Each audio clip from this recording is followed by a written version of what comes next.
পঞ্চগড়ের বোদা উপজেলার শামডাঙ্গা প্রাথমিক বিদ্যালয়ে মিড ডে মিলের খাবারে দেয়া হয়েছে নষ্ট ও পচা দুধের প্যাকেট।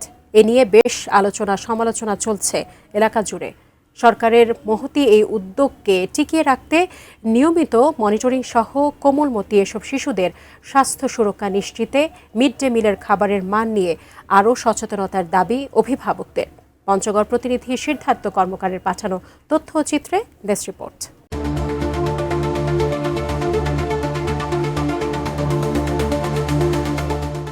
পড়াশোনায় শিশুদের আগ্রহ বৃদ্ধি ও বিদ্যালয়ে শিক্ষার্থীদের সর্বোচ্চ উপস্থিতি নিশ্চিতের লক্ষ্যে সারা দেশের প্রাথমিক বিদ্যালয়গুলোতে মিড ডে মিলের ব্যবস্থা করেছে সরকার। আপাতত সপ্তাহের ৫ দিন পর্যায়ক্রমে প্রতি দুপুরে স্কুলগুলোতে শিশুদের দেওয়া হচ্ছে দুধ, ডিম, কলা, বিস্কুট ও বনরুটি।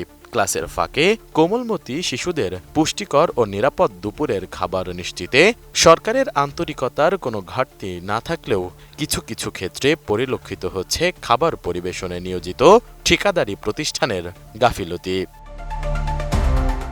এর মধ্যে গত ১৮ মে পঞ্চগড় জেলার বোদা উপজেলার বড়শশী সামেরডাঙ্গা সরকারি প্রাথমিক বিদ্যালয়ে স্কুল ফিডিং কর্মসূচির আওতায় মিড ডে মিল পরিবেশক এক ঠিকাদারি প্রতিষ্ঠানের বিরুদ্ধে অভিযোগ উঠেছে শিশুদের মাঝে অত্যন্ত নিম্নমানের পচা ও নষ্ট দুধ বিতরণের। শিশুরা জানায় এসব দুধ মুখে দেওয়া মাত্রই পচা দুর্গন্ধযুক্ত ও তিতা স্বাদের বলে শিক্ষকদের অবগত করে তারা।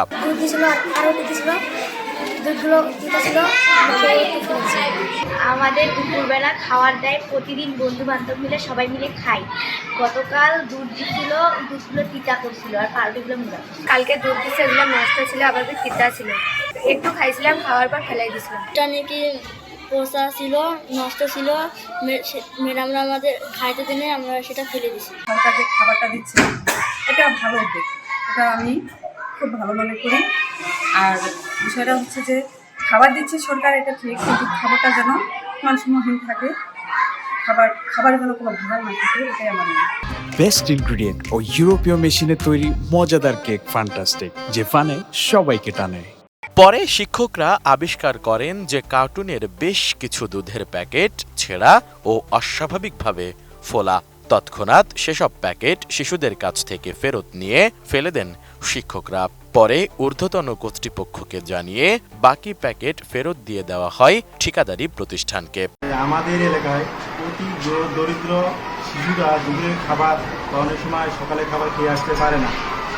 তারা স্কুলে এসে এই যে রুটি, বিস্কিট, কলা, ডিম এবং দুধ তারা পায়ে অতি উৎসাহী হয়ে তারা প্রতিদিন স্কুলে আসে এবং তাদের ক্ষুধা নিবারণের যে একটা আছে সেটা তারা দূরীভূত হয় এবং তারা পড়াশোনায় অনেক মনোযোগী হয়। তো গতকাল একটা অনাকাঙ্ক্ষিত ঘটনা ঘটে গেছে। ৩-৪টা প্যাকেট দেখা গেল ফুলা, তখন আমরা সেটা শিশুদেরকে খাওয়ানো নিষেধ করেছি এবং সেই ফুলাগুলো ফেলে দিয়েছি। সঙ্গে সঙ্গে আমার একিও স্যারকে জানাই এবং আজকে আমি আমার প্রিয় স্যারকে আমি অবগত করি। মুহূর্তে এ খবর চারদিকে ছড়িয়ে পড়লে তা নিয়ে এলাকা জুড়ে চলছে নানা আলোচনা সমালোচনা। উঠছে সংশ্লিষ্ট কর্তৃপক্ষের বিরুদ্ধে গাফিলতির অভিযোগ। সচেতন মহল বলছে নষ্ট ও পচা এসব খাবারের কারণে মারাত্মকভাবে অসুস্থ হয়ে পড়তে পারত কোমলমতি এ ক্ষুদে শিক্ষার্থীরা। ঠিকাদারি প্রতিষ্ঠানের এ দায়িত্ব জ্ঞানহীনতার কারণে ঘটে যেতে পারত যে কোনো অনাকাঙ্ক্ষিত দুর্ঘটনা। এটি দিয়ে ওনাদের বিষক্রিয়া হইতো বা ক্ষতি হইতো, তাহলে তো আমাদের পুরো জাতিকে সবার করতে হবে। সেক্ষেত্রে তো আমরা এই জায়গায় কোনো আপোষ করতে পারি না, এটা সুযোগ নেই। তো সেক্ষেত্রে আমরা মানে খাবারের মান দুর্বল বা প্যাকেট ছেঁড়া বা দুর্গন্ধযুক্ত সেটি তো কোনোভাবেই আমরা গ্রহণ করবো না। একটা শিশু এই খাবারগুলো খেয়ে নিয়মিত স্কুল করছেন, তো তাদের চেহারার মধ্যেও একটা বেশ পরিবর্তন চলে আসছে। তো এগুলো আমরা লক্ষ্য করতেছি এবং বিশেষ করে এই বিষয়টা নিয়ে আমরা খুব টেনশনে থাকি সবসময় যে এই খাবারগুলো বিভিন্ন কোম্পানি থেকে বিভিন্ন সময় আসে, তো এগুলোর মান যেন সঠিক হয়। তবে অভিযোগের বিষয়ে জানতে চাইলে পরিবহনজনিত কারণে এমনটা ঘটেছে এবং নষ্ট দুধের প্যাকেট ফেরত নেওয়া হবে একথা বলেই দায় সারার চেষ্টা করেন পরিবেশক ঠিকাদারি প্রতিষ্ঠান রংপুর ডেইরি অ্যান্ড ফুডের এই কর্তা ব্যক্তি। আমরা তো নষ্ট দুধ দেই নাই, ধরেন ভালো দুধ দিয়েছি, এখন ভালো দুধ পরিবহনের সময় যদি লিক হয় তখন ওটা মানে ইউএসটির একটা ক্রাইটেরিয়া হলো এটা প্যাকেটের মধ্যে যদি হাওয়া যায় তাহলে এটা মানে ছানা হয়ে যাবে, ভেতরে ছানা হয়ে যাবে, তাহলে ভেতরে পোকাও হয়ে যায়, তাও বোঝা যায় না। এটা ইউএসটি মিল্কের ধর্ম। এখন বিষয়টা হচ্ছে যে আমাদের দায় এড়ানোর প্রশ্ন আপনি করছেন কেন?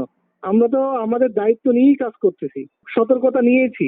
আমি ওই স্কুলে কথা বলেছি যে আপনারা পরিবেশনের সময় বাচ্চাদের এভাবে সতর্কতাভাবে পরিবেশন করবেন। এদিকে পরিবেশিত কলার মান নিয়েও প্রশ্ন আছে। তবে স্কুলগুলোতে শিশুদের খাবার পরিবেশনের আগে পরে মনিটরিং করার কোনো নীতিমালা নেই উল্লেখ করে ত্রুটিপূর্ণ দুধের প্যাকেট ইতোমধ্যেই ফেরত দেওয়া হয়েছে বলে জানান উপজেলার এই শীর্ষ কর্মকর্তা। কিছু দুধের প্যাকেট খোলার পরে হয়তো সেটা কেন ছিল মেয়াদ উত্তীর্ণ বা কি জানি না, লিকুইড যেহেতু বা তরল খাবার, খাবারটা টক হয়ে গেছিল এবং অনেকটা বলা যায় যে হয়তো খাইলে ছেলে মেয়েদের ক্ষতি হতো। তৎক্ষণাৎ হয়তো তারা বুঝতে পেরেছে বা আপনাদের সহযোগিতা তারা কনসার্ন হওয়ার পরে ওই জিনিসগুলো ফেরত নিয়েছে। আমাদের রুটিন ওয়ার্ক, আমরা বিদ্যালয় পরিশ্রম করি, পাশাপাশি এগুলো আমাদের দেখার মানে একটা বাধ্যবাধকতা আছে এবং এটা গুরুত্বপূর্ণভাবেই এটাকে দেখতে হবে। আমরা দেখতেছি, আমি আজকে 2টা স্কুলে গেছিলাম, এই প্রেক্ষিতে দায় এড়ানোর কোনো সুযোগ নেই। তাদেরকে আমি ডেকেছিলাম, তারা আসছে এবং তাদেরকে অ্যালার্ট করা হয়েছে, তাদের প্রতিনিধি বলা হয়েছে এবং এই বিষয়টি আমি লিখিতভাবে আমার জেলা প্রাথমিক শিক্ষা বিষয়কে আমি কিছু ঠিকাদারি প্রতিষ্ঠানের গাফিলতির কারণে যেন প্রশ্নবিদ্ধ বা ক্ষতিগ্রস্ত না হতে পারে সরকারের মহতী এ উদ্যোগ, সে বিষয়ে প্রয়োজন নিয়মিত মনিটরিং ও সচেতনতা, এমনটাই মত সচেতন মহলের। Desk report, ATN news.